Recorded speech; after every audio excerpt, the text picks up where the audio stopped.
હિન્દુ હૃદય સમ્રાટ છત્રપતિ શિવાજી મહારાજની જન્મ જયંતિ નિમિત્તે અમદાવાદ મહાનગરમાં ભવ્ય સભા તથા મહારેલીનું આયોજન કરવામાં આવ્યું હતું. આ કાર્યક્રમનું આયોજન શ્રી છત્રપતિ શિવાજી રાજ્ય ચેરિટેબલ ટ્રસ્ટ દ્વારા કરવામાં આવ્યું હતું.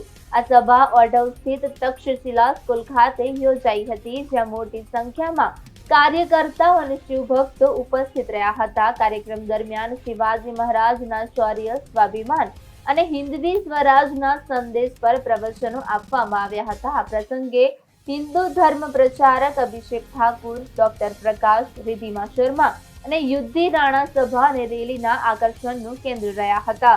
સાથે જ વિશાલ ગોયલ અને હિન્દુ જાગરણ મંચ સાથે જોડાયેલા ગૌરાંગગીરી બાપુ સહિત અનેક આગેવાનો ઉપસ્થિત રહ્યા હતા. સભા પૂર્ણ થયા બાદ મહારેલી તક્ષશિલા સ્કૂલથી પ્રારંભ થઈ હતી. રેલીમાં બાઇક, કાર અને અન્ય વાહનો સાથે હજારોની સંખ્યામાં લોકો જોડાયા હતા.